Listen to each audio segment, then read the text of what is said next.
We summarize today with the session number 10 with the title of The Role of Tech in Empowering Women Worldwide by Ingrid Vanderveld, who is the founder and chairman of EB Empowering Women 2020. And the session is about using technology and providing access. How's everybody doing? Good. Okay, and let me find my person. Okay, thank you. I'll watch you for 15 minutes. So it's great to be here with all of you today. Thank you so much for having me come and spend this time here at the Knowledge Summit. It's been absolutely incredible. And I love that I'm following Gabor and that he ended his presentation with anything is possible, essentially. Because in this presentation, I want to do a shout out to the men, first of all, for all being here as well. Because we often say that for women to elevate to our fullest potential, we're only going to do it in collaboration with the guys. So thank you very, very much for being here. And I hope that while this presentation will talk about the role of technology to empower women worldwide, that you will find things in this presentation that I hope inspire you to believe that anything is possible. And so with that, I'm going to kick off with this first slide. And this is really interesting because people say, oh, this is such a fuzzy picture, right? And I say, yeah, but this picture has so much meaning to it. And so to kick us off here, I just want to tell you a little story, again, that I hope will inspire you around the idea that anything is possible. So I am a technology and finance entrepreneur and a former business television host with CNBC in the United States, if you know CNBC.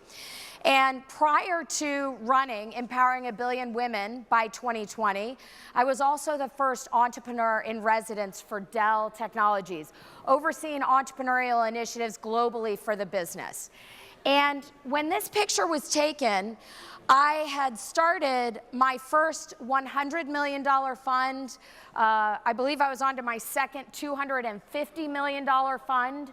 So there was a lot of success around the initiatives that I was overseeing, right? And I was getting ready to come up on stage to talk to about 2,000 women in this audience. And as I'm getting ready behind stage, okay, the person handling me, you know, helping me with the mic and everything, they said, Miss Vanderveld, we're so excited you're here. Thank you for coming. And I'm just wondering, you know, do you possibly have a story you might be able to share with the audience? Because there are some women in this room. These were all entrepreneurs and business owners in this room. There are some women in the room who are single mothers. They're just trying to figure out how they're going to pay their light bills. They're figuring out how they're going to feed their children. And I'm just wondering if you might have a story that might help them relate to you a little bit better. And when she said this to me, I literally stopped in my tracks. And again, I was at Dell at the time, so everything I did in my world, I had security teams with me all the time. My schedule was managed down to 15-minute segments. My whole world was, I was like a babysat asset. And am I talking too fast? Is this okay? Okay. So everything was controlled. And I had a speech I was about to give. And I stopped in my tracks and I said, thank you for sharing that. I said, yes, I do. And I threw away my nicely prepared speech, threw it to the side, and I walked up on stage. This was the moment that I arrived on stage. And I said, I have something that I'm going to admit to you for the first time. I've never told anybody this. And I said, part of it is when you're a successful entrepreneur, you want people to know you for your success, right?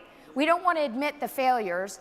And then on top of that, especially as a woman, and especially depending on where you are in the world, when you have things that fail or don't work, oftentimes you're given a black mark, right? Like, oh, you failed this, you know, I don't know that you can. So we hide our failures. So I came up on stage and I said, what I need you to know is, yes, I'm running, again, $250 million fund. I've had many successful companies. And I said, but the story you haven't heard is that on my first venture, my first company, I was told I will never raise investor money because I don't look like, act like, sound like, or talk like any of the entrepreneurs that the investors are funding. So I'll never get funded. That's another story for another day. We did get it done. Okay. Then I went on to build a second company. I sold that second company, put that money into my third company, and in my third company, I was running the company forward. I was trying to raise investment capital. These were all technology companies, and I couldn't get it done. And literally overnight, I lost everything I had earned, all my money, all my house. I literally was broke and homeless, living out of my car. I didn't tell anybody. And again, as successful entrepreneurs, we don't admit this stuff, especially as women. But there was a secret in all of this happening. First of all, I have to say, I grew up in a great family.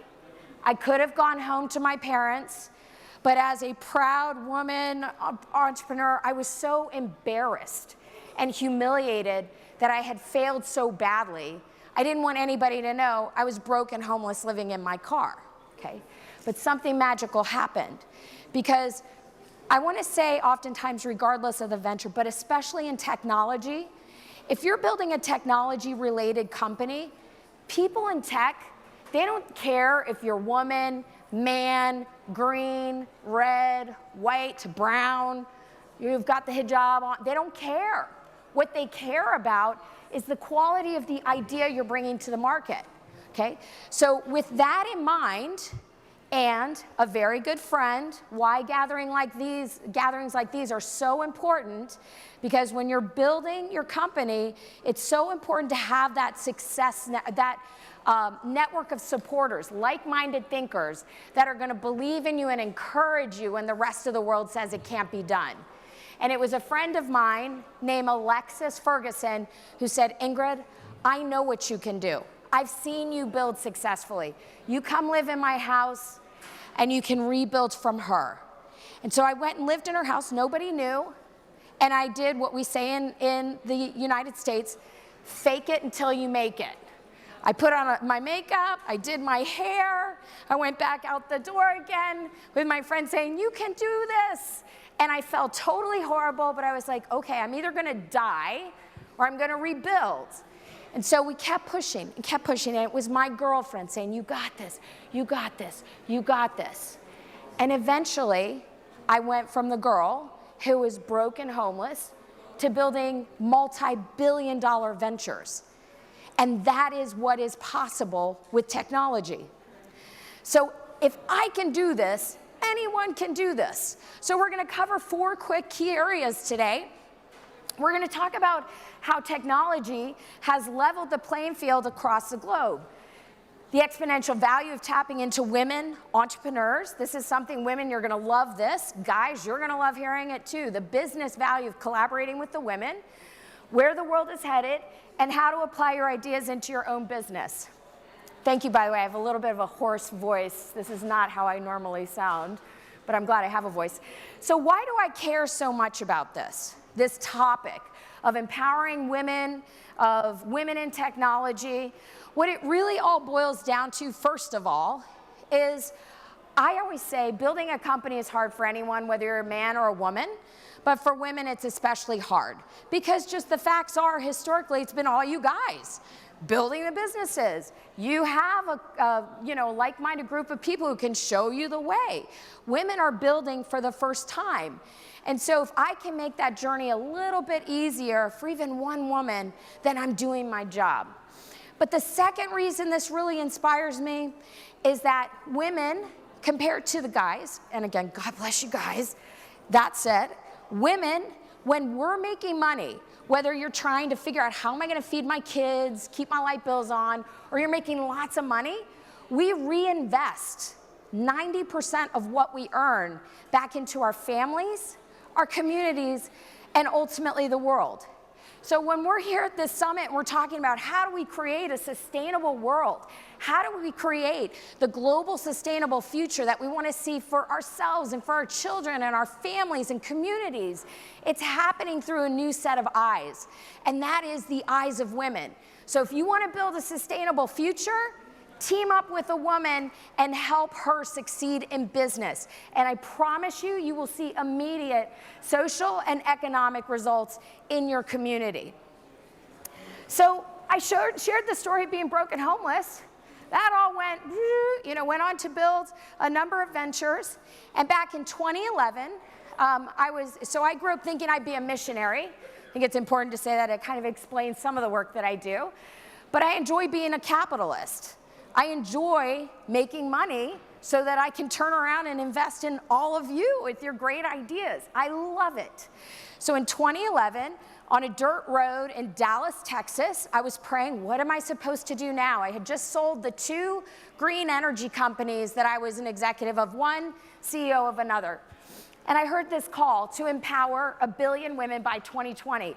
That vision started as simple as, let's get a cell phone into the hands of every woman around the world, get her onto a platform to provide her access to the mentorship, education, tools, tech, and resources to succeed as leaders and entrepreneurs. I knew then, and this problem's been solved now, all of us have definitely 1 cell phone, if not 2, but back in 2011, that had not been solved. But I knew I needed a global technology partner to have the chance of building a vision that would potentially reach 1 billion women. That led to a conversation and a partnership with Dell Technologies, and this is Michael Dell. Okay? Now, I want to plant a seed in your mind here because, as I said at the beginning, when it comes to technology, okay, people who are big thinkers doing big things in the world, people like Michael Dell, people like the Knowledge Summit, I mean, look at all the different colors of people that are here, backgrounds of people. We don't care what you look like, where you've come from. In fact, when you come from places that women are really being empowered, oftentimes for the first place, we're really curious because innovative ideas are sprouting out of there like, nobody's business. Okay? But people who are building big ideas, global game-changing ideas, they're looking for you. They're looking for you to come and bring them the idea that says, I know this might sound a little ridiculous, but I'm really inspired to empower 1 billion women by 2020. And if you're somebody like a Michael Dell, and you hear this vision to say, and a big part of that is, I have to build a global technology platform, get a mobile device into the hands of every woman out there.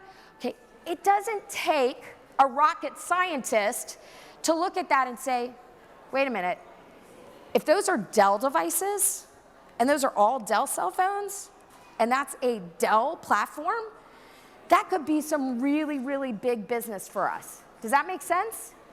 So immediately, they saw the value in teaming up with this woman who had this big idea of how can we use technology to empower women worldwide. That partnership, so we agreed to work together. That's when I became the entrepreneur in residence for Dell. But the short of the long story is, I love when people ask me, so how are you doing towards your goal of reaching 1 billion women? Because in 1 year alone at Dell, we hit almost $1 billion in new sales, and we reached over 600 million people worldwide. Okay? So I really hope as you're thinking about what's possible with technology, it's not only what are some of the innovations you might be thinking about, but as you think about how can I, right here in Dubai or the MENA region or wherever you might be in the world, how can your idea be an asset to a large company or an investor that has interest in collaborating with you that can help you realize the fullest potential of what it is you're trying to do? Because like I said, I promise you, like I promise you, like I promise you, the Michael Dells of the world, now the Ingrid Vandervelts of the world, the investors, we're looking for you. Now is the best time to be building ventures. And technology equalizes and enables access. I love this photo because at the time I became the entrepreneur in residence, this is what technology, this is what it pretty much looks like, right? And I don't know if you can see here, but it's all mostly, well, it's a little different in this area of the world, but in the US, mostly white men, 1 person of color, and then I was the girl in the red dress, okay? Now, the power of this story is going back to what I shared before, that people who are doing big things in the world, the Michael Dells of the world, They get that the future of our world, creating that global sustainable future, is happening through a new set of eyes. And if we want to connect with women, we have to figure out how to collaborate with them. So that was part of the value of him teaming together to build this global tech platform. And we started changing the landscape of what's possible. Who are these innovators? Who are these technologists? Okay. So here's something that I want to share with you, and then we're going to go into where's the future going.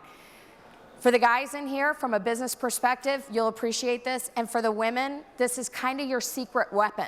Okay? And by that, I mean this. This is why the Michael Dells care so much about finding you. Okay? 91% of women do not understand that other people, corporations, advertisers, the men, get us. Okay? This matters because we show our loyalty through our spend, okay, where we spend our money, right? So if 91% of us don't believe, thank you, don't believe that you get us, we're not going to do business with you, okay? Here's the magic, okay? When women think a corporation like Dell, for example, is trying to work with us, trying to understand, trying to create opportunities to do business with us, 79% of us, ladies, will try that product or service. Presuming it's good, 80% of us will be loyal to the brand. And then the big kicker, and I always say kind of, you know, ladies, when you find a nice pair of shoes and you go out, you're like, you tell all your friends about it, there's a sale on these shoes, right? We do that with everything, okay? 92% of us will pass that message on. So if you think about that Dell example, building $1 billion business in less than 3 years, reaching 600 million people, the secret sauce to that was I went after us first. I went after the women first and galvanized and said, look what's happening at Dell. And we went out and spread the word. And then all the guys started coming. And then we created this ecosystem of men and women collaborating together at the tune of 600 million people. That is the power, ladies, that we bring to the table economically, socially, when you follow your idea and bring it out into the marketplace. So let's talk about where is the market going. So if you want to think about where are there opportunities for me, where are investors looking in the marketplace, what are the corporations looking at, I'm just going to cover a few key areas. First of all, and this goes for the guys too, of course, but the Internet of Things. Everything and anything that can be connected, you dream it up. Do you all have Alexa here? You know, the little, yeah? Okay, the little machine you can talk to and it turns on your radio, and yeah, okay. Things like that. Anything you can imagine connected to the internet, if it's not already connected and you dream that up, that's what we're talking about, the Internet of Things. Okay? By 2020, 50% of the Internet of Things spending will be driven by discrete manufacturing, transportation, logistics, and utilities. Okay, it's huge spending here. Let's keep going. This one, mobile technologies. Okay, by 2020, over 75% of the world's mobile data traffic will be video, making this category the highest growth rate of any mobile application. So like John, I see you in the front row, John from the health industry. Okay, so applications, for example, like using a mobile phone, you're down in Africa where people don't have, in some places, access to healthcare. You can bring your phone up to, let's say they have an eye issue. Okay, take a photo of the eye, send it off remotely to the doctor. You get the analysis of what's happening with the eye. You can treat it remotely, problem solved. This is a huge opportunity in the marketplace, okay? FinTech, one of my favorite topics to talk about. $25 billion growth by 2020. Okay, FinTech is any sort of innovation around how do we make doing business easier, right? And there's tons of that going on right now. I love this because you hear people talk about big data. Okay, I love data. Love it. My first 2 companies were data companies. I love it. Okay, But the world's most valuable resource is actually data. You might be running a cupcake company or a t-shirt company or whatever the services-based consulting company might be. But the more that you can collect data on your customers and start identifying trends from that, that's valuable information not only to you in terms of how to build your business going forward, but that's the kind of information that companies like, I was saying to Gabor, companies like Visa pay us now to say, we're trying to find the leading women innovators in fintech in the CEMEA region, and we can't find them. Well, we know who they are because we have a community. We have the data. We have the relationships. That's the value in the big data. And anything you're doing, you can capture data. And then, of course, the future of fashion, smart clothes, love that. That's growing at staggering rates. And I love this, too. One of my girlfriends has this space company. And what I love about this, because oftentimes people think, oh, space, that's for really wealthy people like Elon Musk, and what's in it for me? Okay, a lot of women think, what's in it for me? Well, what I love about space is they're thinking so far outside of the box. They're developing technologies now that it used to cost, let's say, 5 minutes left? Okay. So it used to cost $50 million to launch a little rocket up into space, okay? Now you can do it for $50,000. I'm using US dollars. Okay, much cheaper. Why do we care? Because when you can launch a rocket up into space and you tag team it, like I teamed up with Dell, you tag team that with like Google, who has the Google Loon project that basically drops balloons in space over regions of the world and all of a sudden provides internet access to places like Sri Lanka that have not historically had internet access. What does that do? All of a sudden, all these people who've not been able to participate in the global economy are instantly overnight enabled and empowered to do business. You see the power of things like that? And it's from something like a big idea about what can we do in space exploration. So let me just wrap it up. I don't know that we'll have time for questions, but I hope we have a minute or two if anybody's got any.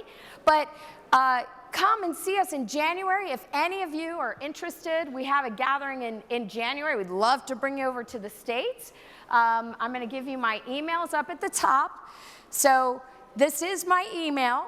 So I invite you to email me at iv@rainmaking.io. So I'm a partner at a company called Rainmaking. If you're interested, we have chapters all over the world for EBW. If you're interested in a chapter, you can email Pam at ebw2020.com. And then for those of you who might want to take it another step, everything that I just talked about, so if you're a company or if you're an entrepreneur trying to figure out how do I team up with Adele, we can help you with that. So we've worked with over 100 companies, we've scaled over 700 ventures, and we have 50+ focus areas. We partner with leading corporations to help them connect to you. Here are some of our partners. And then there's one slide left, I believe. Oh, we're very active in MENA just for the past couple of years. Just so you know, we're here. We have an office here. And then finally, so you've got my personal email. And then if you're interested in learning more about how you can take your idea and partner it with a corporation, or if you're corporate and you want to tap into this technology innovation boom, we welcome you to shoot a note over and we'll get connected up, and we'd love to continue the conversation. So thank you very much. Do we have time? Oh, okay. All right. Yay! Thank you. Does anyone have any questions? Any questions? Any brave audience members? We have a question? Was that a question or no question? Oh, you do have one. Okay. Oh, we have a mic right here. Okay.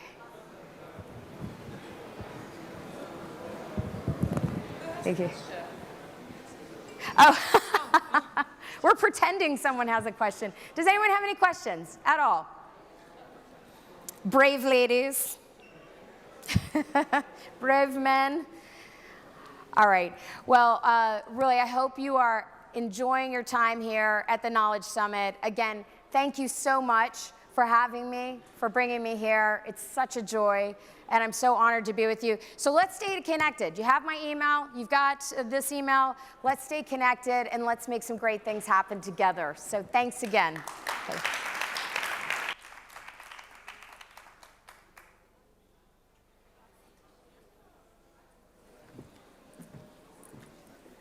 حضورنا الكريم وصلنا Ladies and gentlemen, we reached the ending of the second day of the Knowledge Summit 2019. We wish you all the best.